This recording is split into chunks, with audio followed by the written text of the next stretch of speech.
Good morning, Unleashed Lund loyalists. Thanks for tuning in live each weekday at 8 a.m. on YouTube, Instagram, and X. Remember, please like and subscribe and listen where you get your podcasts. Be on the lookout for Lund loyalists perks by joining the club. And if you really want your comments read during the show, you can use supers and stickers. Now, as close to on time as he gets, here's Johnny.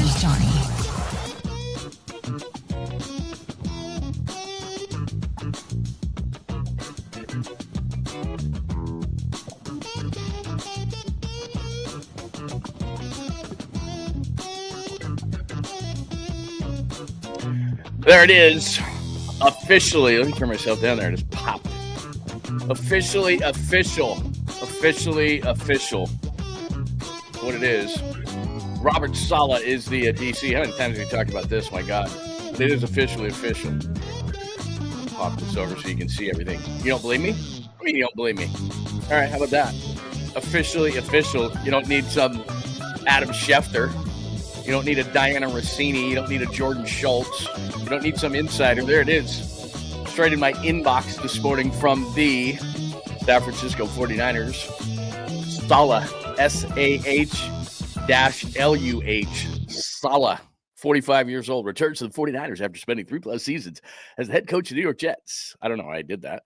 Good morning. Good Saturday morning. I have a lot of stuff today and not a lot of time to get to it. I will explain, but let's just soak that in for a minute, shall we? It is over. It is official. Robert Sala is back as the defensive coordinator of your San Francisco 49ers. Happy Saturday. Let's welcome everybody into the show today. Thank you, Ryan D. Happy Saturday morning. Skills report. You are my man, dude. I got to do something special. And again, I love all my children the same, but did you text? No, you didn't text me, but you hit me up on some sort of apparatus, some sort of stage, some sort of I think it was either Twitter X, Instagram, something. You were thinking about the show at 5:30 in the morning. I got to tell you, man, that is loyalty. That is awesome, and I appreciate it. Good to see you, 8203. Good morning, everyone. Hi, Tacky. Hi, who else is here? Man, there's a ton of people in here today. Very nice. Hello, Jeff. The City Sports Gym. Good for you, man. I'm going to the gym right after this. I have a great story to tell you before Sala, and I got some great Sala stuff for you as well. Gizmo, good to see you. Josh B, the Prez, good to see you, my friend. Let's see. The Joy is here. Absolutely, positively made my day. East Coast Red and Gold Podcast. What's up? What's up, East Coast Red and Gold Podcast? When am I coming on your podcast, man? Let's go.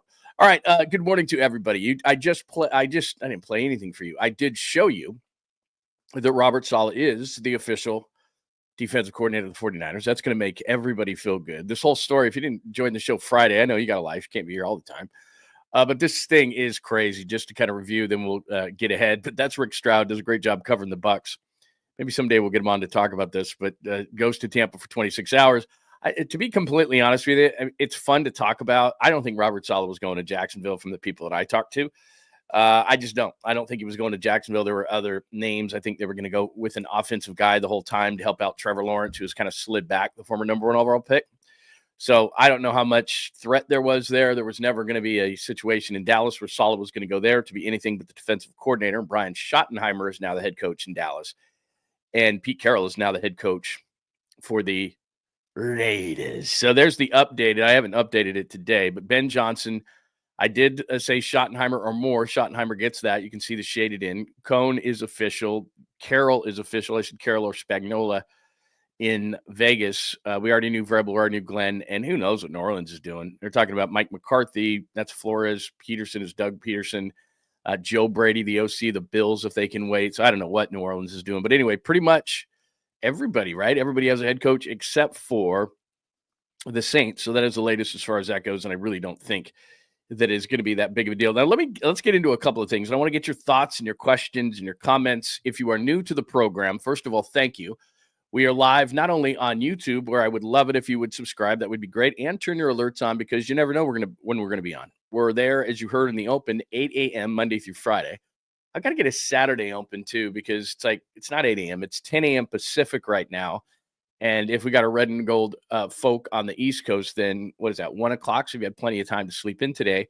So we're going to do 10 o'clock on Saturdays. I get excited. Like when I first woke up today, and I'm going to tell you some stories. I want to get to Sala because it's the big story. Then we'll take a gap and we'll tell some stories from last night and this morning. I have a couple of doozies for you today, which are absolutely, I think, good. And if I tell them right, won't disappoint. But I'll wait for a minute because there is a big story. And that's kind of the whole thing is through 25 or so years of doing sports radio, I just make sure that you hit the right story. You know, people always ask, well, what's the correct mix of a show?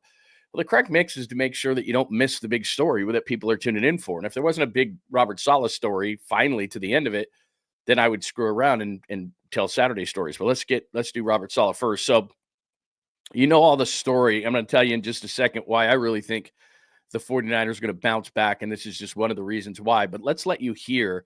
This is from Fred Warner's podcast, the Warner family. So you're going to see his wife in there as well. But let's start off with Robert Sala, and then I want to play something. I had David Lombardi, great 49ers insider from the SF Standard here locally, wrote for The Athletic, does a really great job. Great with the numbers. You should be following him on everywhere, on all the forums that you in stages and so forth and platforms, but also right here on YouTube because he just does a tremendous job. By the way, wanted to welcome our people watching on X and Instagram as well. I've got the comments up right now, so I'll make sure that I acknowledge the people in those places as well. But first, let's play a little Fred Warner on how excited he is to have Robert Sala back. To me, I was like, Robert Sala is one of the best coaches I've ever played for. Amazing teacher. He's the reason why I got drafted to the Niners. Like, I remember on my 30 visit, he was adamant that, he felt I was one of the top backers in the draft. Even though everybody else is saying how much I sucked, or what I couldn't do. Like, he saw my film and was like, I can see exactly what you could be. Well, I don't know if anybody knew what I could have been for real, but he saw some potential. And he was the first one to kind of tell me some things he liked in my game. So that was like, someone gave me so much confidence. And obviously when they drafted me, I was like, all right, so let me explain now that, part of the fun is the chase and you want to get the right guy and you're excited and all these things, but and I know most of these things, and maybe you know all these things, but I'm just going to remind everybody, here's why Robert Sala is great. And I'm going to play a promo that I made from David Lombardi, who I think very succinctly put why Robert Sala coming back is such a big deal for the 49ers. So I'll play that for you in just a second. I want to get your thoughts as well. Hit us up in the comments line. If you're on X, make sure at John Lund Radio that you check that out. Same thing with Instagram on why you're excited that Robert Sala is back. But from my perspective, here's what it is. You're a Super Bowl contending team. That's what the 49ers fancy themselves. People can debate that. People on a national level certainly think they're done. They're not. We saw how quickly Philadelphia bounced back last year, and what they had to do was get Vic Fangio around a defense that let's be honest, they did a great job on all three levels, Philadelphia. And getting guys like basically a bunch of guys from Georgia, but getting Jalen Carter up front, some young players. Nolan Smith is really fast off the edge, number 3. He ran like a 4.39 coming out. So they got a bunch of guys on the defensive line, young guys that replace the older guys. Hargrave left and Graham left and Fletcher Cox left and all those guys. And they did a tremendous job, Howie Roseman, in replenishing the line. Then they went to the linebackers. Linebackers left. Jonathan Gannon went to Arizona, the defensive coordinator, and some guys went with him because Kazir White left. And all of a sudden, Nakobe Dean is there, and they replenished that level. And then last year in the draft, Quinyon Mitchell is one of the guys. Cooper DeJean, one of the guys. They did a great job, whether you want to admit it or not, in replenishing all levels with a lot of young players and smart free agent signings. But the biggest signing they made, and you got to have the talent. We talk about it all the time. Robert Saleh can be the greatest defensive coordinator in the history of the game, but if he doesn't have the talent, it's not going to matter. I'm going to flash something up that you may or may not have seen from the 17 and 18 year. Saleh is not a wizard. He's really great, but if there's bad talent, he's going to be a below average defensive coordinator. What he is going to do is he's going to maximize what they have, which Nick Sorensen didn't do last year. So I bring up the Philly situation because Philly was last, not 10th, not 20th, not 25th, like a last in a lot of categories. And then in the high 20s in a lot of categories as well. And we all knew as 49ers fans, there's something wrong there. They have enough talent. They're not the last best talent-wise defense, but they brought in an inexperienced defensive coordinator, Sean Desai and others, and they decided, okay, we're going to get serious. And they bring in Vic Fangio, and all of a sudden they're near the top in everything. So it can make that big of a difference, first of all. And the 49ers do have talent. Fred Warner's there. I am starting to expect, and talking to more people, that Dre Greenlaw is realistic and knows that he has to do a 1-year make good deal. So if he's there, there's your linebackers. Got to absolutely delve into the interior defensive line and try to do what the Eagles did. Now, remember, Jalen Carter, he had, let's just say, some off-the-field issues, and he was taken 10th. The 49ers sit at 11. Now, can they get that good of a defensive lineman? Carter slipped. He should have been picked much higher. So, I don't know, Walter Nolan. We can get into draft stuff, all this. I don't know that there's a Jalen Carter. In fact, I don't think there's a Jalen Carter sitting out there. But you get my drift. They've got to go on the defensive side of the ball as well as offensive line. But they don't generally go early offensive line, so I think they're going to focus on defense. So let's say they can get some interior defensive linemen. They got good linebackers, and the secondary shows promise, although it's young. Let's say it again. Robert Sala is going to get the most out of everybody, and that's why you should be excited that Robert Sala is back. The talent is there. So there's that. Now let me just hit a couple of things, and you may have seen this, but these are really cool graphics that were brought up. So the reason I'm bringing this up, SF Data Niners, they do a really nice job with this. Bottom left, bottom is worse. Obviously, above that Mendoza line is better. One half, the left half, is run defense. The other half is pass defense. So in 2019, if you go to the top there, they went to the Super Bowl. They were great and everything. But the thing to look at, too, is 22 and 23 when Saleh got some defensive guys that he knew, and it takes you a couple of years to get your guys in the building, which is ridiculous when coaches get fired early. It's like, I'm playing with the other guys' players. Give me a couple of years. So Saleh got that thing going, and you can see, and there's not a 24 graphic in there for Saleh, but in the first 5 games that he did coach, they were in that upper echelon as well. So for 3 of the years, or 2.5 of the years with the Jets, Saleh was the leader of a supreme defense, and then, of course, 19. 2020, of course, is a remarkable and might be his best effort, because remember, that was the year after 19, they go to the Super Bowl. 20, they had tons of injuries, and they were still a decent defense. And then, as I told you before, you got to have some talent, because in 17 and 18, they weren't good defenses, and Robert Saleh probably maxed it out. So you got to have talent. That's the thing. But if you look at it, most of Robert Saleh's defenses, whether it be with the Jets or the Niners, were an upper echelon defense. Now, this is a really cool graphic. Same guys, SF Data Niners. And this shows you from 2011. So the guy in the black shirt, that would be, if you go far right, 2011, that's Vic Fangio. So 11, 12, 13, and 14 is Vic. Remember, 2014 was Harbaugh's last year, and they were 8-8, and everything was starting to fall apart. But at the bottom there, Saleh's 17 and 18 defenses. Nick Sorensen, you can see why he's gone. They couldn't stop the run at all. So that's, I can't stop the run, and below the Mendoza line at 2024. Wilkes' defense 2023 was good against the pass, bad against the run. And then you see Saleh's defense in 19. You see D'Amico's defense in 2022. So that's 2 eras there. That's the Harbaugh era, and what Kyle Shanahan has done to this point. So it includes all of them. It includes Fangio in there, D'Amico Ryans is in there, Nick Sorensen's in there, Saleh's in there, Wilkes is in there. So that tells you in the last, 14, 15 years, that's the defense of the 49ers. Saleh has presided over the best one when they went to the Super Bowl in 2019. So again, it gives you an idea of when you have talent, and I wanted to tie Vic Fangio in there because he's with Philly. It does show when you get a great defensive coordinator, that's what can happen. So I may have already shown you that graphic, but it's Saturday. There's a lot of new listeners and viewers and all that kind of stuff. So I wanted to make sure that we hit that. So that's that part of the story. And then let me play one more, because like I said, and then I'm going to jump out to the comments, and I'll head over to Instagram and X as well and see what people are saying. But so I had David Lombardi on the show yesterday. If you go to my YouTube channel, at John Lund Unleashed Pod, I have separated it out. And if you go down, you can see the live shows, you can see shorts, you can see everything categorized into different things. But I do have an interview section that there's only 5 or 6 interviews, but we're cranking up interviews every single day.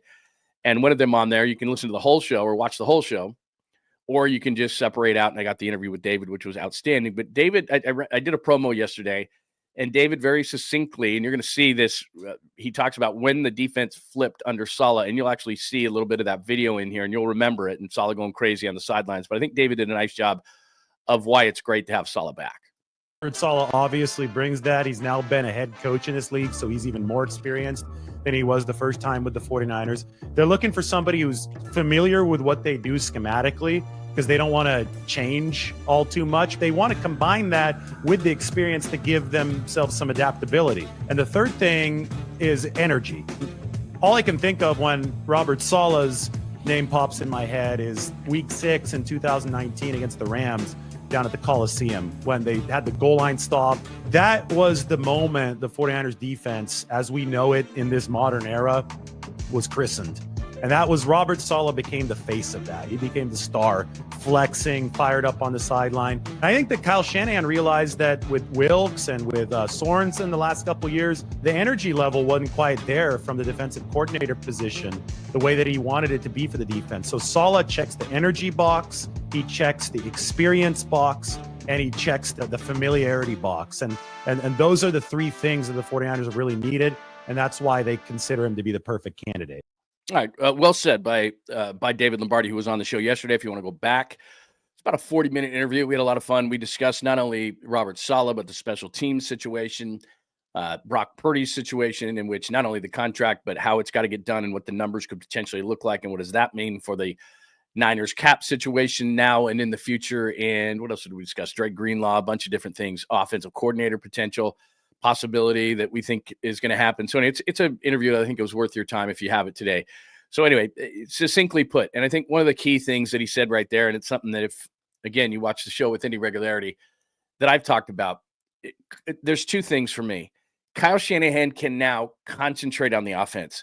When you have a young, and this is the mistake that he made, and I think that if you asked him, and Kyle's a very honest guy, as soon as Nick leaves the building, he doesn't want to offend Nick Sorensen. And it's not Nick Sorensen's fault necessarily, but he didn't have the experience. Now, if you're Tennessee, who's got the first overall pick in the draft, and you want your coaching staff to grow with a young football team, you can make that. You can make that hire. You can have a rookie defensive coordinator. You can't with the 49ers or the Packers or the Eagles or the Lions, or you've got to have guys, because you're in a Super Bowl window. You got to have experience in that position. And now Robert Saleh, if you look across the offensive coordinators that they're going to go up against, he's seen it all. And Robert Saleh is not going to be like, oh my God, wonder what this guy's going to do. He knows tendencies. He knows everything. And so what Kyle can do in that situation is go, oh, like he can concentrate on offense now. He had to look at special teams constantly. Like, Brian Schneider, what the hell are you doing, man? You're costing us games. Momentum changing plays. Do I have to stick my head in this meeting? I don't want to do that. Despite the fact that Kyle said, yeah, I'm into special teams. I drafted a kicker in the 3rd round. Anybody who knows anything about the 49ers knows that that's not really what he wants to be doing. And anybody who knows anything about the 49ers knows that Kyle Shanahan wants a defensive coordinator that, not that he doesn't pay attention to, they talk all the time. It's not that. It's just, can I have an adult in the room so that I don't have to sit there and constantly worry about it? Because I got to worry about this offense. And the other thing I talked about with David is a number of things, but Clay Kubiak is probably going to come back and be that offensive coordinator. They had to go through the Rooney Rule to do it and talk to a number of different candidates. And they did that. And they did it in a way that I think is different than other teams. They actually, like the Iowa State offensive coordinator / wide receivers coach, they actually brought him in. And even though they weren't going to hire him, it's like, okay, that's a guy that's on a radar now. That's the whole point of the Rooney Rule is, okay, you may not hire that guy right away or that person right away, but at least you're putting them on the radar. So these Leslie Frazier interviews that like Dallas did, Leslie Frazier's like 70 years old. He's the assistant head coach of the Seahawks. He's not getting that job. He's African-American. So you shammed the rule, which is ridiculous. But anyway, that's a whole nother rant or discussion. So Saleh gives you an adult in the room to play, to be the defensive coordinator. And Kyle can say, good, glad. Kyle's going to hire a veteran special teams coordinator. He's not going to have to stick his head in that meeting nearly as much. And now all of a sudden by that, he can concentrate more on the offense. Hopefully he gets Clay Kubiak in the room. And as David and I discussed, and I've been saying this for a long time, you can get somebody that Kyle trusts so that it's not Kyle. Kyle's brilliant, but like all of us, it's great to get input. That's why, like on this show, it's not a dictatorship. And if you say something smart that I haven't thought of, which a lot of people do, and I think, you know what, that's a great point. I love that. To think that you know everything is arrogant. And Kyle at times had to be that way offensively because I don't think he had enough people in the room he could trust. Now I think of Clay Kubiak, who's not going to call the plays, but he comes in and says, Kyle, have you thought of this? Or Kyle in the red zone were a little stale. We talked about that a lot last year, and everyone just said, it's Christian McCaffrey. It's just Christian McCaffrey. Like everything in life, it's a little bit of everything. Now, maybe Christian McCaffrey being gone is a little bit more than a little, but it's still, with him, it just wasn't him. It was stale play calling. It was predictability. It was all these things, and hopefully, I know that we're talking about Saleh here, but hopefully they can solve some of those issues, and that is solved by the defense. You don't have to worry as much. The special teams, you don't have to worry about. Now you're focusing on what Kyle is truly good at and why he was brought to the 49ers in the first place. Call plays, concentrate on the offense, focus on new things because he knows Robert Saleh's got this. And maybe it's Brant Boyer. I don't know. He's been the special teams coordinator in New York for the Jets since 2016. And I'm sure the reason they brought him in, and you and I talk about this all the time, is because you know somebody. Well, Robert Sala knows Brant Boyer. He was a linebacker and a special teams guy in the NFL for 10 years. Now, does that make him great? No. Nick Sorensen was a player too and played a lot on special teams. But I do think that he's an adult in the room too, where Kyle's going to focus. So that leads us to the conversation of optimism for the 2025 season. All right, let's review a few things here. Robert Saleh's back. That's huge. I don't know if you put that number one, probably. Because on a team that is so dominant where the head coach is so worried about offense, you get your defensive coordinator. That's your second most important position on your team. Ownership is one. Ownership is one. Front office, head coach, and on this team, it's the defensive coordinator. So it's a massive hire. Then you look at the other things in the offseason. I told you yesterday, and I don't know that this is going to be the case, but I'm getting optimistic about it. Is Matthew Stafford going to leave? I don't think he is, but I kind of got hyped when I saw that. Kelly, his wife Kelly, reveals where QB is with retirement decision. So it's soon. You start talking retirement, it's soon. Then I did this yesterday as well. Heard Cooper Kupp may have just played his final game of the Rams. Yes, please. So first of all, I'd like him to be gone from the Rams. Second of all, I'd like him to come here. I don't think they have enough money to do that, but okay. Third reason for our fourth or wherever we are on the optimism meter, they have the 11th overall pick. Now, that's Mel's first mock, so I'm very aroused and excited, just like you are probably. And we'll do our share of draft talk on the show. I don't think they're going to take an offensive lineman. I wish they would. This guy's pretty good. I wish they really would, but I don't think they're going to, just because that's not what they do. And they still have Chris Forster as their offensive line coach, and he has a reputation of saying, we're not drafting anybody early. We're gonna make sure that we get guys that we can craft into those players, and we're not going to take guys high. As you can see there, they took McGlinchey 9th overall, this regime, but he didn't make it to a second contract, so I don't consider that successful. They took Dominic Pooty in the 3rd round, so that probably tells them further. Now, you can take interior linemen. Jake Brendle's got to be replaced. He was on the ground too much. And I do know this, that too much of offensive line talk and you're going to get terrible ratings. So let's not stay too long on the O-line, but I don't think they're going to draft the offensive line. But my point in popping that up there is they are picking 11th. So that is positive. Another positive is we've put this graphic up before and it's nauseating. Expected points on special teams. I mean, they weren't just bad. They were historically bad at minus 63.8. Almost double of what the Ravens were. And if you look right there, Boyer was at minus 10.5. That's 23rd. It's not a great ranking, but as far as increasing concerned, it's a massive increase. That's like 50 points. So if it's Brant Boyer, you can see Jets there at minus 10.5. It's better. It can't be worse than it was. So special teams are going to be better. Defensive coordinator is going to be better. Maybe Kupp. It looks like Kupp's going to leave for sure, and maybe Stafford. But the biggest reason for optimism, and you know where I'm going here because you pay attention to stuff. Here's the easiest. Hopefully that's really small, but hopefully you can see that.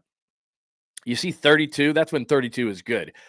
Special teams rankings, 32 bad. Defensive rankings, 32 bad. Offensive rankings, 32 bad. NFL draft, 32 bad. But 32 on strength of schedule is good. You see SOS up in that left-hand corner? That doesn't mean, like you're on a boat and you need to be rescued. Oh my God, help me, I'm drowning. It's not that. SOS is great when you're talking strength O schedule. And so they've got the easiest strength O schedule because they're playing a bunch of last place teams because after all, they were a last place team. So they get that schedule break. So it's a 415 winning percentage for the 49ers. And I was talking to a friend of mine last night, and I'm going to get to this story in a little bit. It's a great story from last night and what's going to happen to me today. So pray for me, please, in advance. But they with that easy winning percentage, so they're going to play some teams. The thing my buddy and I were talking about last night was I feel bad for you if you have season tickets because most of the games outside of the divisional games, the Cardinals, the Rams, the Seahawks, they're garbage. I mean, they're just absolute flat out garbage because they're such easy games. Now, the Niners should win all those games. Doesn't mean they will. But the home schedule is just like, bleh. But they're easy games, so you'd probably take it. But he's got season tickets, and he's like, I don't know if I can sell these next year because he sells like half of them in, so he can make his money back. And then he goes to the good games, sells the bad games. I'm like, they're all bad games. But strength of schedule-wise, that's great. So strength of schedule, defensive coordinator, concentrating on offense, Kyle. Special teams is going to change. 11th overall pick in the draft. So those who are, and then I think that the Brock deal is going to get done. Will it get done in time? I don't know, but they're going to get it done. It's not going to be an Ayuk situation, anything like that. It's going to get done. Hopefully before July, but who knows? It is complicated. Point is, that's a lot of positives if you put that in the hopper, that's a lot of positives for the 49ers and for you to feel good. Now, if they have injuries again, yeah, that's the total variable, especially in the NFL. You don't know that. But generally speaking, I know that's not great, but generally speaking, you don't have those kind of injuries year in and year out. 19 go to the Super Bowl, 20 injuries, and then you go to a couple of NFC championship games, you go to a Super Bowl, and then injuries again. So, yeah, every few years you're going to hit the injury bug. And hopefully the 49ers, if they get average injuries in the NFL, then the 49ers are going to win the division, I think. The Rams are good. There's no doubt. They have a lot of young talent. But if Cooper Kupp is gone, and I know Puka Nacua is really good, but if Matthew Stafford is gone, and I said this on Friday, then I think probably Sam Darnold's their quarterback because I think he's going to leave Minnesota. He's from Southern California. That makes a ton of sense. As good as a season as Sam Darnold had, and I like Sam Darnold, he's not Matthew Stafford. Doesn't have the arm of Matthew Stafford, doesn't have the toughness of Matthew Stafford. Regardless that Stafford plays for the Rams, I think we can acknowledge that he's really, really good and a major difference maker. So what do you think of all that? I just explained all of that. Pretty good. I mean, I think you should feel pretty optimistic about things. And you know me. I'm not here cheerleading. I'm not here ripping. I'm not here. I call it like I see it. I'm not a good person in terms of lying or you take this side, I take that side. It's the ESPN talking head shows. The way I see it is the way I say it. And that's how I see it. I really think that people should be optimistic about next year if I was a 49ers fan. Let's say hello to everybody. Good morning, SF Niners 808. Are you in Hawaii? Because my mom's on the Big Island. I've said that a million times. So what time are we got? 10:31 here. So are you at what, 7:30, 8:30 in the morning? My mom gets up every day, by the way, in the Big Island at 5 o'clock in the morning and walks like for an hour in the dark. It's wild. I'm like, when I go there, I'm like, hey, I'll do this one time. Ooh, Gizmo, solid point. And Moody will still miss kicks. Do I have this chart up there? I might have this on my chart. How you're having such a good day, and then you had to do that, Gizmo.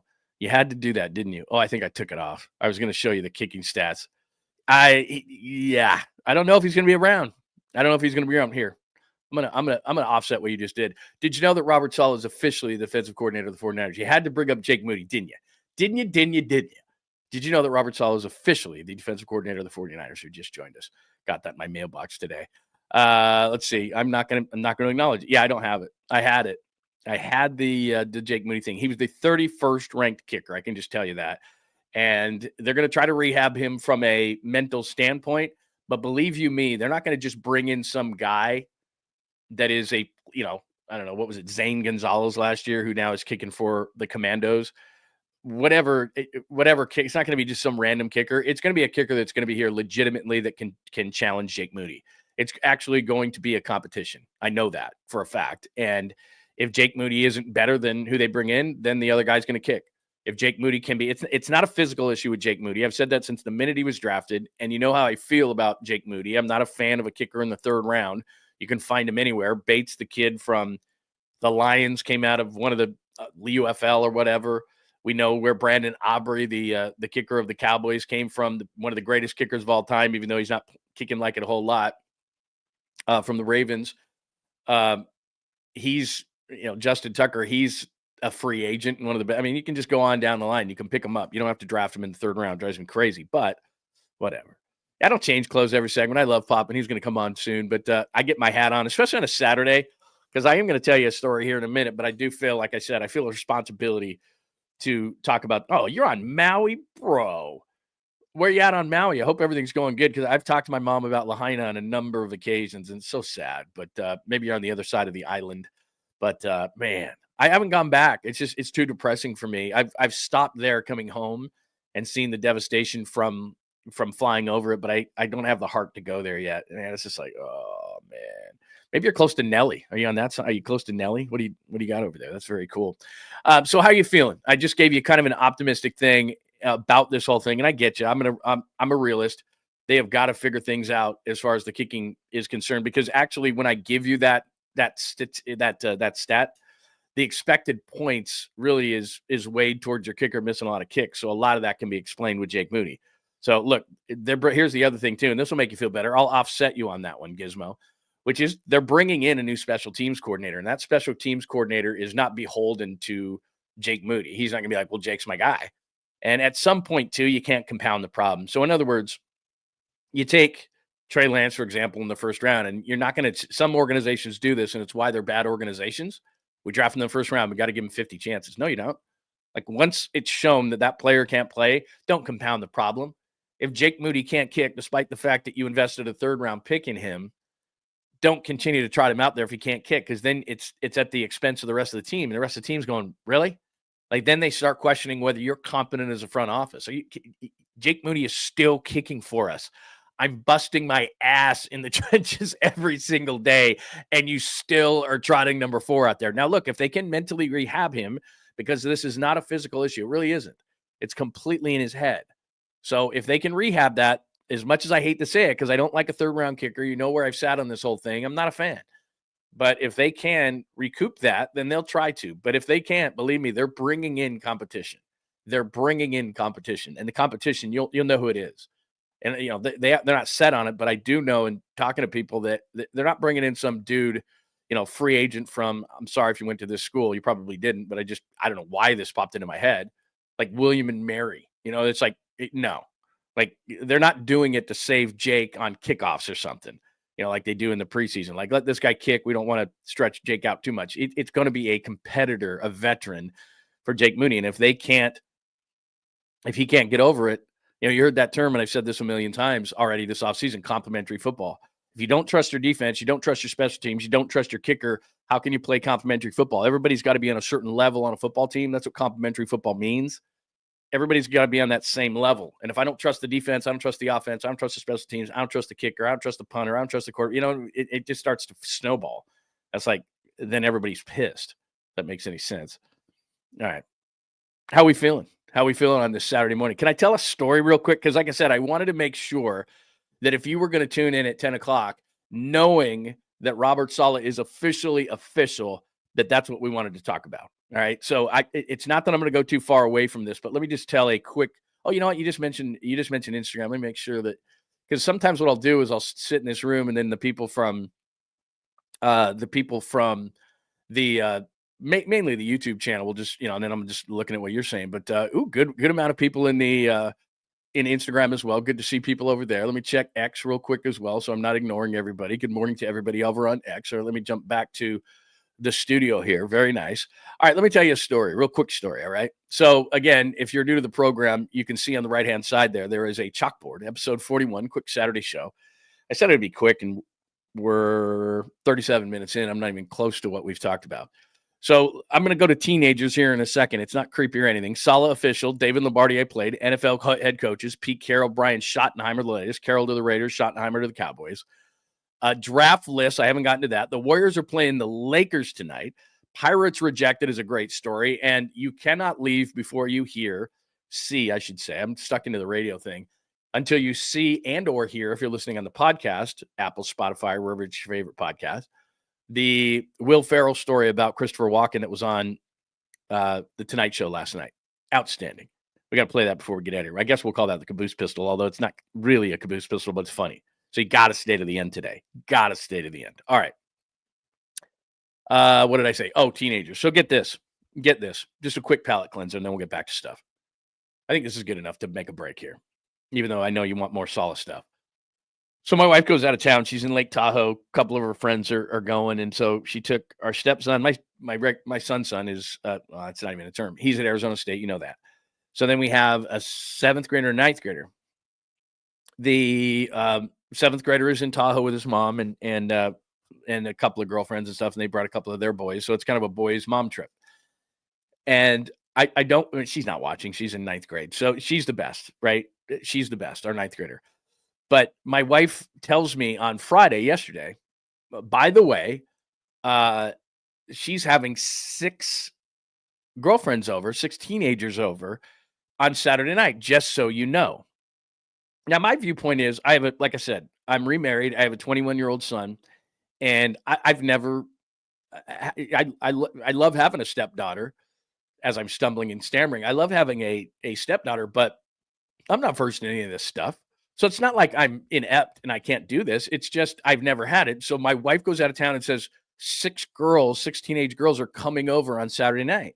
I don't know anything about this. So I have a studio that I'm sitting in right now. I don't want to turn my camera because it'll screw everything up, but it's small. And this is where I'll be all night long. So I'm going to go get a dinner and everything. So last night, this is the good part about it. Okay, she drops the 6 girls on me, whatever. That's fine. I'll handle it. Never done it, but I'll handle it. And then, so last night I'm at dinner with a friend of mine. We're having steaks, a couple of cocktails, and I'm probably I only had a couple, 2 old fashioned in. And if you've never, what was the joint we were at last night? Oh man, anyway, had a great time last night, a couple in, and I look at my phone and I think it's a friend of mine. Now, generally speaking, probably like you, I don't ever answer my phone if it's just a number and it's a random number and I don't know, but I thought it was a friend of mine. So I picked up the phone and I say in a slightly slurred voice, yeah. And so the person on the other side kind of pauses and I think to myself, oh, this is probably not one of my friends. And she says, hello. And I'm like, yes, hello. And it's kind of loud, so I kind of really can't hear.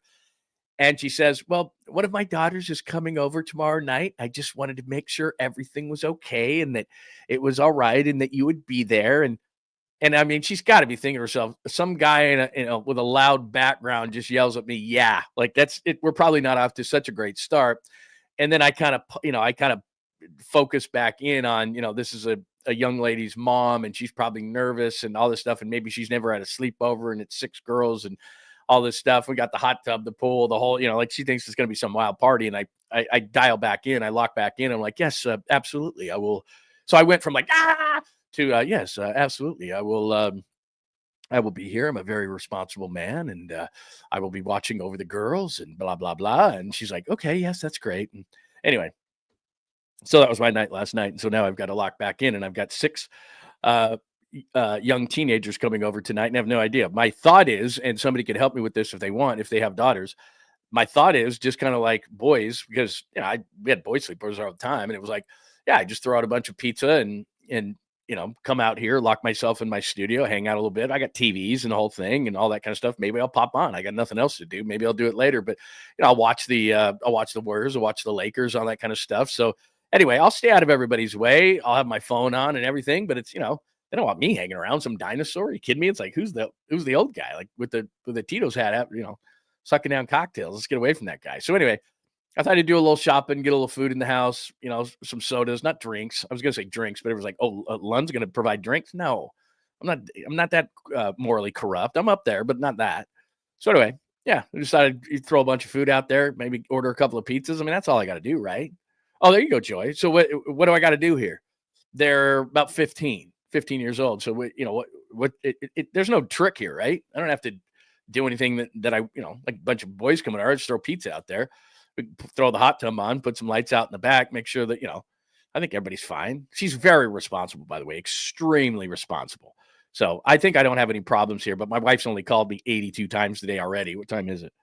She's already called me like 82 times. It's 10:45. Now, remember when they come over, remember when they remember this and the dog and the this and that. And I'm like, finally, I had to say after like 8 times, not 82, but like 8 calls, I went, I'm an adult. Like, I know I don't act like it that often, but I'm an adult. I had to say that to her. I am an adult, because probably that woman that called me at the restaurant at the inopportune time called her back and went, look, I'm not sure that I'm going to have my daughter come over.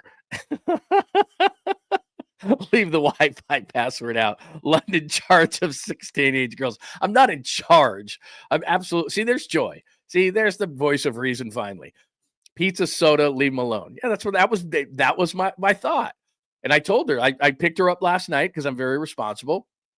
I had the drinks early, the 2 and the place. It was happy hour-ish. Went home for 4 hours, about 10 o'clock last night. Picked her up completely fine. And then today I'm gonna have the girls are gonna come over. And that's the same thing I said. I just driving her home last night. I said, look, I'll go to the grocery store. You tell me what to buy, I'll get it. I said around whenever they come over, which I still don't have any idea. I'll buy a couple of pizzas. We'll put those out and I'll just stay out of your way. That's kind of my thought. Just I'll stay out of your way. You guys do whatever. You guys watch movies, do what you do, hang out. I'm sure there's a lot of social media involved.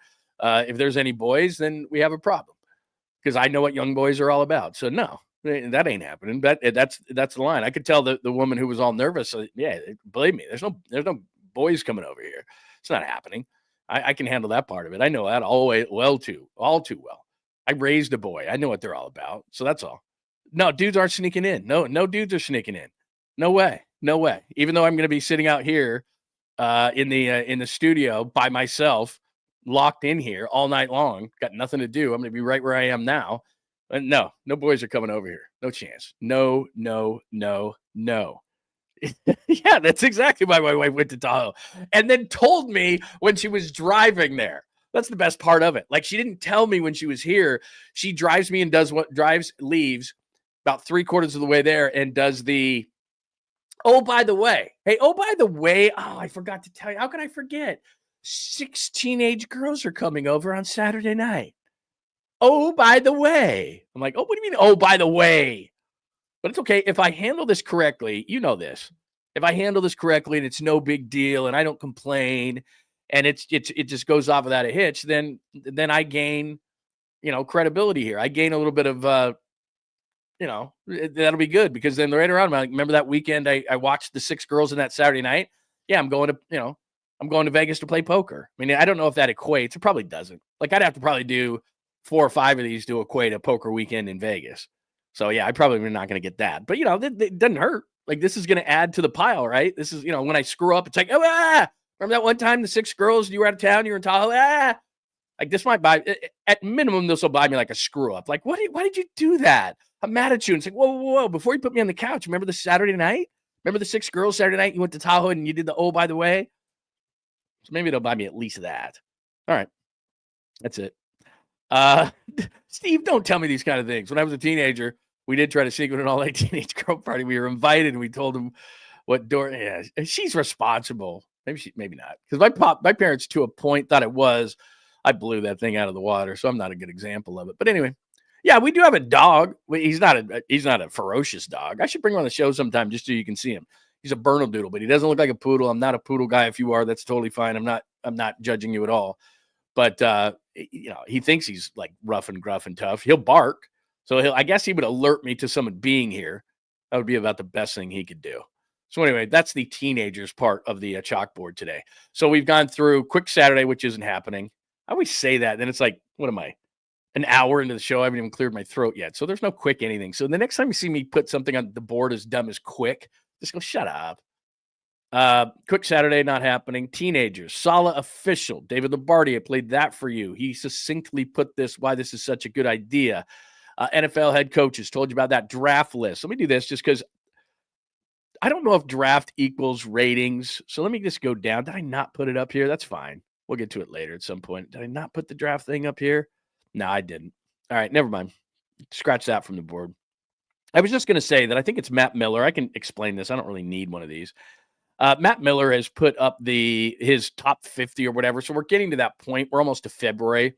And really, February is a time that you can start actually talking about the draft, because the Underwear Olympics happen in February in Indianapolis, and they all run around and everybody gets all excited and all the coaches are there. So that's going to happen, the combine. And then it's officially draft season. And then, March is lying season. Then you have all the workouts and all that kind of stuff. And then the end of April, it's going to be in Green Bay this year. So you can kind of tell me, and we talk about this all the time, about the democracy of the show, that it's somewhat democratic. So if you tell me you want a lot of draft stuff, I'll do it. I forgot to add that overlay today. I forgot to add that today. So anyway, it's not that important that we play that. Golden State and LA tonight. The only reason I wanted to play that is if you didn't join the show Friday, I wanted to play this for you. And I think what we'll start doing too, I don't know, I just got this bright idea this morning and my mind's a little hazy. So maybe it's a bad one. Maybe it's a good one, but I think it's a good one. On Saturdays, and this plus this puts less strain on me, and then I'll just keep some of this stuff, but maybe we'll start doing some best of on Saturdays. So in other words, if we had some really good stuff during the week and maybe you didn't see it or whatever, then we can play it. So this was one of the best ofs of the week. You see this thing Quentin post, since we're going to talk about the Warriors and the Lakers today, and they're roughly in the same spot, but this just tells you how cool Steph Curry is. So this is Quentin post after the Bulls game, in which, by the way, the young guy scored 20, and everyone's like, where's the stretch 5? Where's the stretch 5? Well, maybe he's here. Maybe he's been here the whole time, Steve Kerr. But this tells you how great Steph Curry is. Everybody else bails on the rookie. He's largely down at Santa Cruz. This wasn't, when he scored 20, nobody even really knows the kid. He's hardly been with the organization. It's 3:00 in the morning after a road trip, and Steph Curry's like, dude, what are you doing? Why are you stuck here? He's like, no, I'll get an Uber. And he's like, you're not getting an Uber at 3 a.m. I'll drive you. Take a listen to this, or watch to this. Came home. This is a few months ago, so I haven't even touched the court yet. We came home from a long road trip. I was up here, and I think it was like 2:30 at night, and we were at the airport, right? And I'm trying to get an Uber to go home, but the Uber service isn't working. Everybody's kind of leaving. IQP, you good? I'm like, yeah, I'm good. Steph walks by, and Steph's like, are you good? I'm like, yeah, I'm good. I figured it out. And he's like, no, what do you mean? Like, oh no, I'm getting an Uber. And Steph's like, are you trying to go home? I'm like, yeah, I got you. So at 2:30 at night, maybe 3 o'clock, I don't know, whatever. Steph is like, I got you. And he drove me home. He made a little detour. And I mean, that just shows, how he is as a person. And at that point, probably out of the 50 people that were on that airport, Steph was the last person that needed to worry about if I got home, But that's just the person he is. Great teammate, and then obviously everything on the court. What a dude, man. I mean, seriously. What I said this the other day. What does he not do? Hits threes, CEO of the team, perfect guy, amazing endorsement guy. Like, he doesn't ever screw anything up. Like, it's just – and I said this the other day too. Is like, first of all, I would have thought Steph would have had a car service. Like, it's 3 o'clock in the morning. I'm Steph Curry. I got $1 bazillion. I'm not driving. I don't want to drive. I want to get in the back of a car and just like conk out or have a drink or something. Anyway, that's Steph. Like, oh, the Rook doesn't have a ride. And think about it. It's the Bay Area. We're not talking about a small – see, you could live anywhere in the Bay Area. Like, Steph, lives down the peninsula, whatever. But, this kid could live anywhere. I have no idea where this kid lives. And who wants to do that? Let's be honest. Like, it's late. And you're like, oh, man, I got to drive 20 minutes out of the way. I just want to go home. It's 3 o'clock in the morning.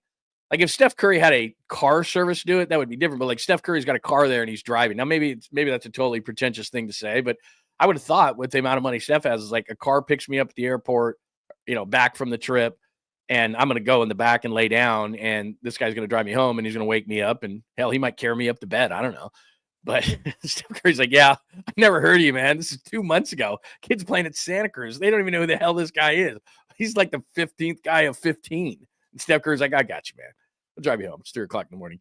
The other thing that was a best of this week is, speaking of the Warriors and the Lakers, all-star teams were announced, our all-star starters, I should say.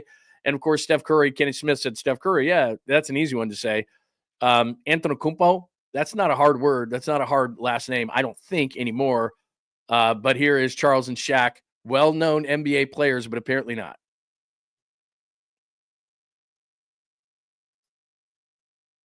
From the Milwaukee Bucks, Giannis Antetokounmpo. Did I say it? It was in the neighborhood. You know what I meant. From the Denver Nuggets, Nikola Jokic. Or Nikola Jokic.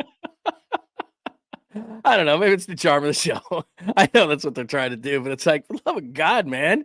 Can't get those like Giannis Antetokounmpo. Like, you mean the guy who's won championships and has been the MVP, that guy? Or Jokic, the guy who is the best player on the planet? You see that 90-foot shot he made the other night? Just chucks it up there. Can't say those guys' names. I know it's a bit. I get it. I'm not fired up about it. I'm just saying, like, show them a little bit of respect. Oh, God, man. Everybody, I see what you all are doing, not most of you, but some of you, and I'm not upset, are talking about how many times you snuck into a girl teenage party. And I'm like, come on, man. You got to be kidding me. Oh, my God. You're all just trying to make me nervous. Like, oh, they're sneaking in, dude. They're sneaking in. No, they're not. Right after the show, I'm going to go talk to my very, very, very responsible 9th grade 15-year-old daughter and say, if a man, see, look at this. Hang on a second. I don't know what she's done. See, there's my wife again. I told you 82 times today. There she is. Hold on a minute. Where is it? See, that's my special ring. I know it's her without me. I don't even know where my phone is. Hold on a second. Sorry. Look at it. My table just went up. This thing's crazy. Hang on a second. Okay, she's gone. Jeez. Remember, there are 6 girls coming over tonight, just so you know. What you need to do is go to the store and... No, she doesn't sound like that. I shouldn't do that. I'm going to get in trouble for that. She's going to come back. See, I forget sometimes, A, that I'm on the air, B, that this is being recorded, C, that she's going to go back and watch it, and everything that I just told you about actually getting some equity built up in the closet so that I can do things or get out of trouble or get out of jail free card or whatever that I'm going to get tonight for doing this, that's all been done. That's all, I just done did it because I did that voice of a wife who's annoying. I shouldn't have done that. I'm going to edit that out. Don't you tell her. Edit that out, just so you know. Because I go back after this and it's this AI thing. And if I say edit that out, this thing will do it. So edit that out. I don't want that. But it's generally not everybody's fault in this room, but it's some people's fault just because you're getting me all paranoid that guys are going to try to get in here. And she's probably going to say that to me too. Now, remember, boys are going to try to get in. This is going to be a fortress tonight. I'm telling you, this is Fort Knox, Fort Lund. It's not happening. You're nobody from no 17-year-olds are watching. I understand that, but you're not getting in. Just so you know. Yeah, you're right. I probably have to. You guys are all going to blackmail me. Oh, no. Oh, no, we're black. You're going to blackmail me. I'll tell you that right now. I get it. I know you. Yeah. What's up, Tez? Check the closets. Wow. You know what? You're right. Now I'm going to go right down that same road. I did the same thing. I didn't hide in the closet for an hour. I didn't hide in the closet for an hour, but I will tell you, I have hidden in closets before. That's a great point. I totally forgot it. Maybe I blocked it out. But you're right. I did. I hid in a closet before when a dad came home. It's not good. I probably shouldn't tell you this. One time a dad came home, so lights are off and my shirt was off, which back in the day was fine. Now you wouldn't want to see it, but I don't know, what was I, probably 16, 17 years old. And we thought her parents were gone, and man, the light flips on and you were just like, oh no, like it goes through your head that fast. I turned, it was the dad, and he just said in a very stern, no yelling, which is way scarier than yelling. Yet yelling, you can handle it. Not yelling, the light comes on. It was like slow motion in a movie. No. And I look up and it's the dad, and I don't have a shirt on, and I don't remember what was going on with her, but I look up and slow motion, and he just looks at me in a very stern voice, not yelling, normal, and just says, "Get your shirt on and leave." I mean, it was again, very movie like, "Get your shirt on and leave." And it was just done. Like, I had that thing on so fast, and I was out the door, like through the garage. It wasn't like I was going to go through the house. Hi, can I get a glass of water before I go? Just out through the garage, out. Didn't call her for probably like 2 days, a couple days. I wouldn't say I'm in touch with her, but I know her. And it was just like, goodbye. Like, done. Never went back to the house ever. So yeah, that was a different time. That wasn't hiding in the closet. So I do know a little bit. I do know a little bit what's going to happen, but the guys aren't coming over. In fact, right after this, I'm going to tell you right now, I'm going to go talk to her right now. Nah, I'm not a shotgun on the porch kind of guy. I won't do that, but we'll let it know. But like I said, I just don't want to get in trouble because my wife's going to, I heard what you did. I heard what you said. So, the fact that you're watching these 6 girls and think that you're going to get some sort of credit out of it, no credit. Because I heard what you said. You did the wife voice. You're in lots of trouble. All right, a couple other things before we get out of here. If you're like, where's the solid talk? Lots of solid talk earlier. So if you want to go back, just go back. But I'll do this for you if you tuned in a little bit later. There it is, officially official in my inbox this morning. So it is done. There is no doubt. There is no maybe. There is no if. There is no head coach out of nowhere. There is no defensive coordinator job out of nowhere. There is no blah, blah, blah. Now, I don't know if he signed. Well, yeah, he had to have signed the contract, actually. The 49ers are sticklers about this. This is no Liam Cohen situation. They don't send anything out until it's officially official. Officially official. So he signed it, or else they wouldn't have signed it out. And there you go. Saturday show, officially official. Because I know the Niners, they dot I's, cross T's. They will not send that news release out unless Saleh has actually put pen to paper. So there is going to be no maybe if and Liam Cohen saying his kid's sick and then going to Jacksonville. That's not happening. All right. 2 other quick things, because I said the show would be quick today, but I have enjoyed hanging out with you immensely and getting all the pointers on what's going to happen tonight. And I'll let you know on Monday how that goes. So you have to be here at 8 a.m. on Monday, please. John Lund Unleashed Pod. This is kind of funny. You've probably heard this story by now. An 11-year-old from LA just pulled the Paul Skeens, of course, from the Pirates. 1-of-1 rookie debut patch autograph card. I'm a collector. I wouldn't say to a super high level, but now that I've been reminded, there's a store by me that I think I'm going to go to today, just because.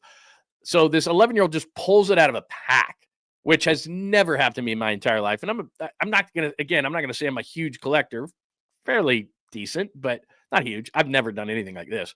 So then the Pirates offered the following. So let's think about it as a parent of the 11-year-old. He doesn't make the decision. I'm making the decision. So they offered a package that includes 30 years of season tickets. Now, it depends on where they are. Like, if you're giving me 30 years of season tickets, I don't want nosebleeders because I want to be able to sell a lot of them, especially because it's the Pirates. So I got to weigh the cost of that. I would imagine they probably offered nosebleeders, but they never sell anything out anyway. So what's the deal? And they probably won't. 30 years of season tickets, autographed Paul Skeens jerseys, like multiple, and more for the card in November. So I don't know what more means. Somebody who's a collector could tell me what that card is going to be worth. Paul Skeens is really, really good. I mean, is that $500,000? Is it $1 million? What's that card potentially worth? But anyway, the 11-year-old said no. So you can see right there all the different stuff there in the small print there of what they're going to do. Spring training experience, softball game for 30 at PNC Park. Oh, look at this. Oh, I stand corrected. 2 Pirates season tickets behind home plate for 30 years.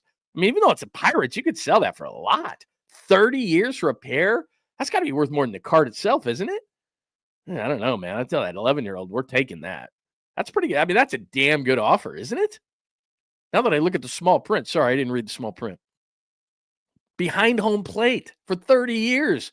I know the Pirates stink and all, but that's a great ballpark. If you've never been there and you're going to ever do a trip, one of those summertime trips with your kids or your son or your daughter or whatever, significant other.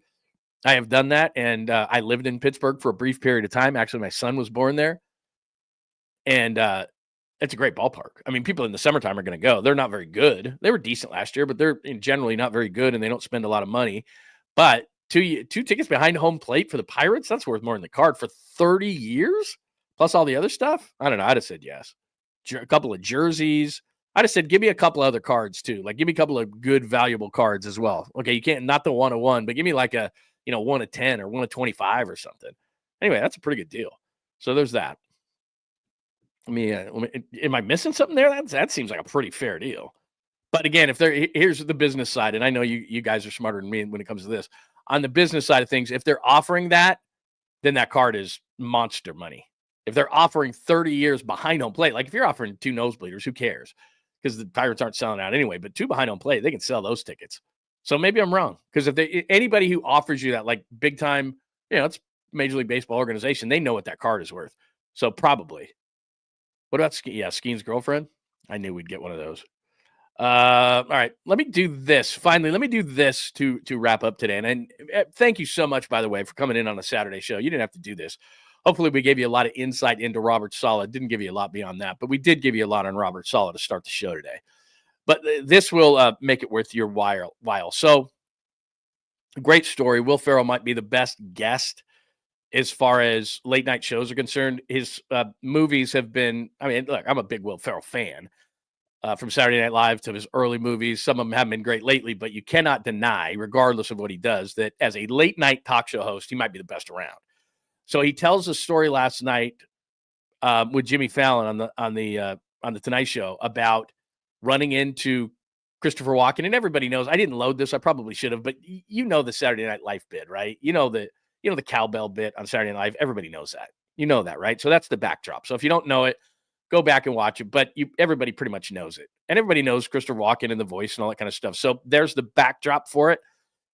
Hey, we need more cowbell. We didn't know cowbell. So you know the story. And so with that as the backdrop, here's Will Ferrell last night on the Tonight Show, and we'll call this the caboose pistol, even though I don't have it up on the fancy chalkboard. What? People during the curtain call bring cowbells and ring them. The other day, I went for an Italian food lunch, and the waiter asked if I wanted more cowbell with my pasta bolognese. And I think he was really mad at me. Wow, yeah. No way. And he had a little smile, but... Well, because he had such a great career. But, he's a great actor. From The Deer Hunter... Yeah. To Pulp Fiction. Pulp Fiction, he's amazing. To more cowbell. That's all he gets now. That's all he gets now. How tremendous is that? Walken has done all these great things in his life. one of the best actors of our generation. Everybody has a Walken. I will not do a Christopher Walken. It's embarrassing. If you ever remember, God, what's Drew's last name? He did an Al Davis. He did Christopher Walken as Al Davis. Just when, baby. I mean, it's the best. I mean, it is the best. I got to get Drew on the show. Drew Hoffer. I got to get Drew on the show because he does a Al Davis as Christopher Walken. And so I just said to the team, just when, baby, I can't do a Walken. But anyway, how amazing is that? Like last night, I didn't see it. Then I saw it this morning. It was all over the place. And I'm just like, oh, my God, that's amazing. So Christopher Walken's done all this great stuff in his career. One of the best actors of our generation. Absolutely great. And what is he known for? Hey, more cowbell. We got to have more cowbell. I mean, and so the guy is walking around as this accomplished actor, and he says that everywhere he goes, as he just said there, an Italian lunch, and says that's all anybody remembers him for. So he does all this stuff, and the only thing he's remembered for is more cowbell on a Saturday Night Live skit. And he's just like, you got to be kidding me. And he has a small smile, but probably not. He's probably like, look, I've done all this stuff, and now I'm the punchline for the cowbell thing. Like, come on, man. Didn't get near enough money to endure that the rest of his life. Love of God, what's going on here? All right. What else do we got? Anything else that I missed today? Did I come through on a Saturday? Did I make it worth your while for episode 41? Quick Saturday, teenagers, Sala official, Lombardi, which I played for you. Maybe I'll play that before because if you're new and you're like going, did you do any Sala? I did a ton. NFL head coaches, that is Brian Schottenheimer in Dallas, Pete Carroll in Vegas, which, by the way, my son texted me, never calls, but my son texted me, huge Raiders fan, and goes, Raiders will always stink. If you're a Raiders fan, that's a good hire. For where the Raiders are, there's different, I've told you this, there's different levels of where your team is. And where the Raiders are is they need to change the culture first before anything. And Pete Carroll, say what you want about him. He was a Seahawks coach. You hate him, whatever. He's a culture changer. Changed culture at USC, won. Changed culture in Seattle, won. Yeah, he's 73, but he acts like he's 43. And he's going to change culture with the Raiders. Are they going to win that division? I mean, it's the toughest division maybe in football. I mean, Harbaugh's there. Harbaugh and Carroll back in the same division. How hilarious is that? But anyway, Denver's on the upswing. Kansas City's Kansas City. We don't need to talk about them. But no, I think that's a good hire. Schottenheimer, I don't. But as I told you, I think it was going to be either Schottenheimer or Kellen Moore. And Jerry is Jerry, and he wants to control the ship. So it's like, no, we're not getting a big name guy. So anyway, what is this now? Who's doing what?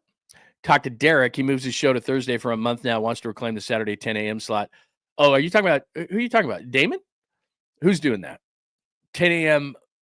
Thursday, show to Thursday for a month now, wants to reclaim the Saturday 10 a.m. I mean, it doesn't matter to me whether I do Saturday at 10 a.m. I like the 8 a.m. slot for me. But in terms of 10 a.m., whatever. I mean, I could change. I could be at 11.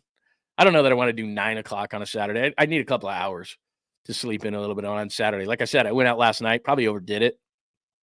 And, but it was nice because it was more day drinking than anything else. That's the best thing ever. And then you sober up. And like I said, I had someone to pick up. So I had to be like, okay, no more drinks. And then tonight, like I said, dead sober. Just so you know, just so if your son is one of the people that thinks they're coming over to my house tonight to invade this girl teenage party, not happening. I'm going to be dead sober, and I'm going to be ready. I'm going to be on the lookout, even though I'm going to be out here where I am right now. And, I have a couch here, 2 TVs, budget, I have video games. Believe me, I'm telling you right now, no one's getting in. Fortress.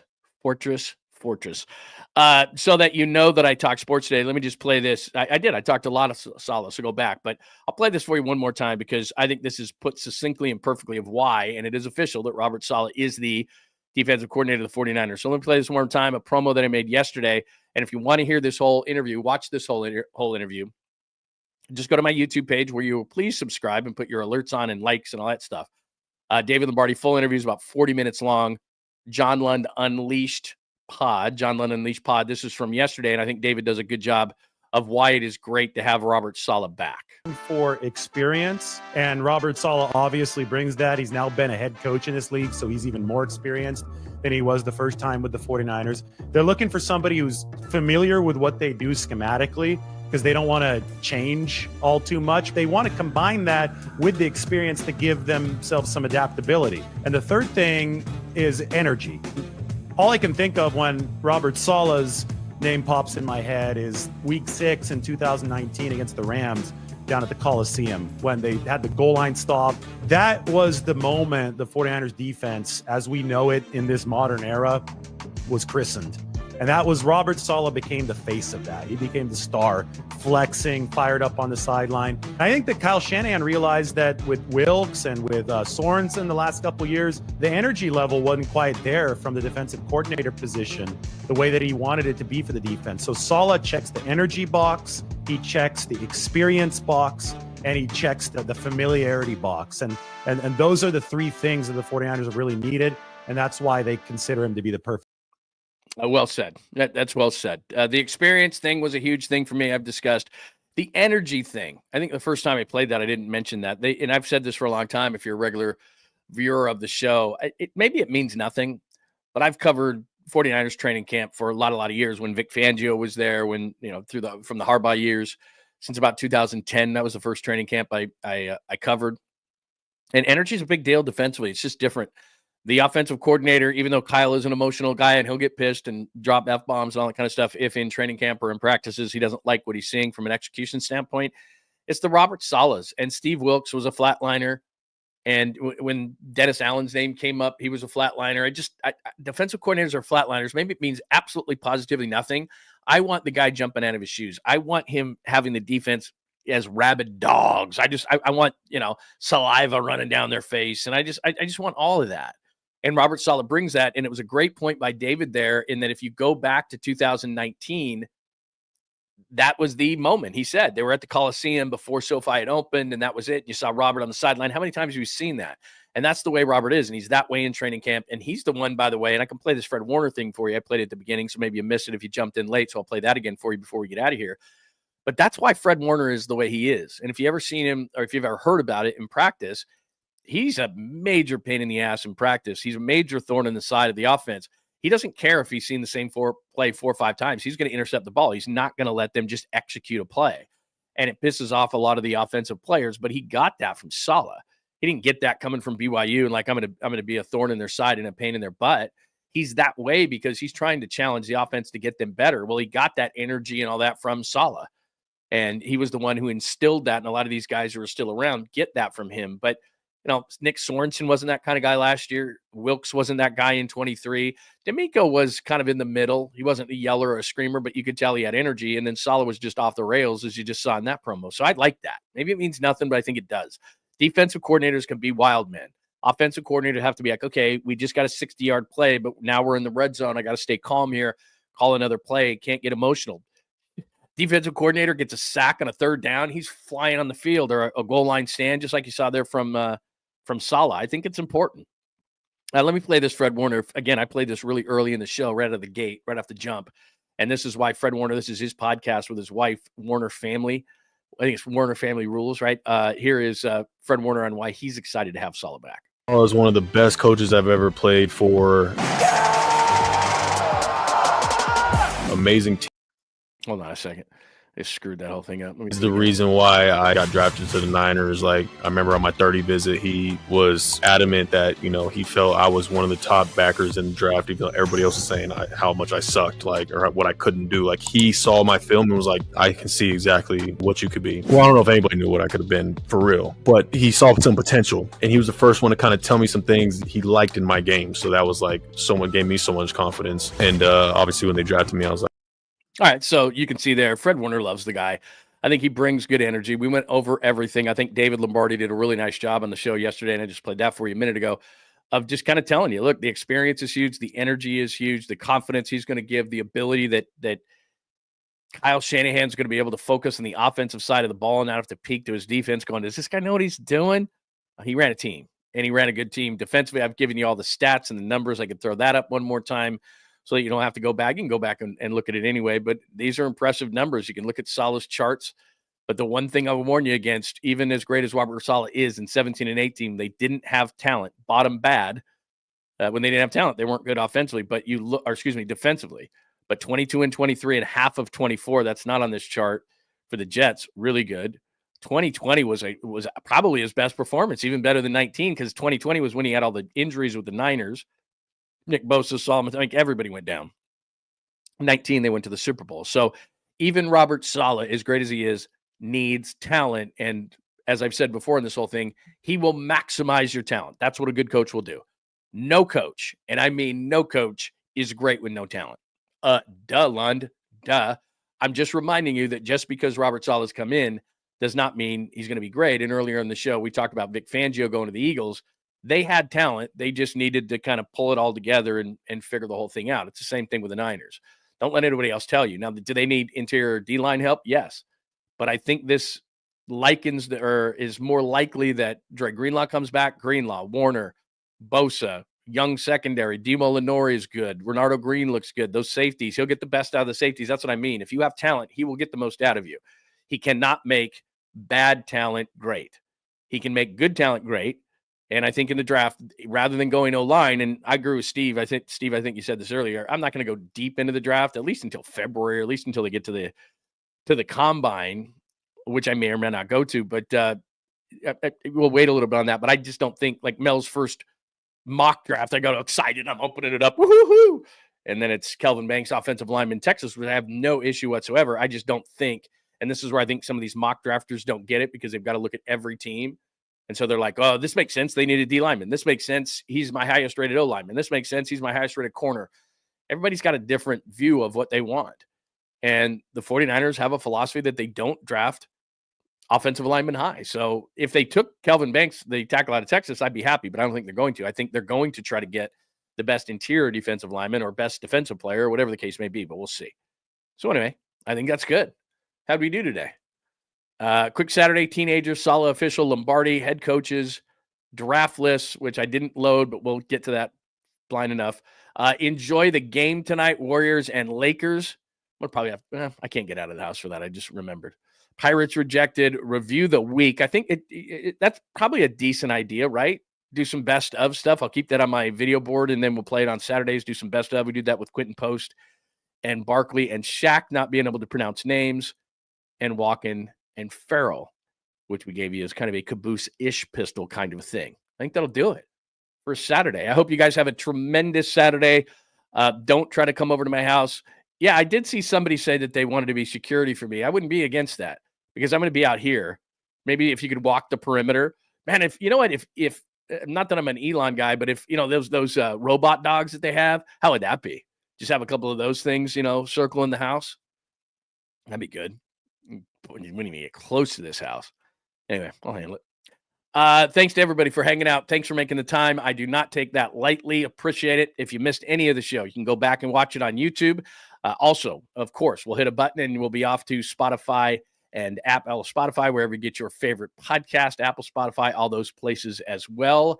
What else do we have? Please subscribe on the YouTube channel. All you got to do, John Lund Unleashed Pod. Thanks for watching on Instagram today. Thanks for watching on X at John Lund Radio. Best thing to do, other than subscribing on YouTube, just go to johnlundunleashed.com. johnlundunleashed.com. We have an entire website dedicated to the show and the community, and all you got to do is go there. We have archives of shows, archives of podcasts, and we also have a blog as well that we write up all the big stories. We do that every day, plus a story of the day. So all of that at johnlundunleashed.com. Thank you for hanging out on a Saturday. We'll continue to do it. This has been a great success adding Saturday to the show. Really appreciate it. Please tell all your friends and enemies, and have a wonderful rest of your weekend. Remember, have those alerts on, because if something does happen, maybe a special, is a special teams coach enough for an emergency show? I'll have to think about it. Depends. But anyway, everybody had a, did I say John Lund Leashed? Was I saying it too fast? Probably. All right. Everybody have a great, great Saturday, rest of your weekend, and we will talk to you, if not before, Monday at 8 a.m. Pacific. Have a great Saturday.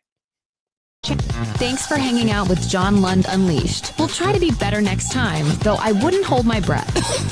Please like and subscribe on the John Lund Unleashed Pod YouTube channel. Watch live shows weekdays at 8 a.m. on YouTube, Instagram, and X. And make sure to have your alerts on for shows throughout the day or night. All things Lund can be found at johnlundunleashed.com. johnlundunleashed.com. Goodbye!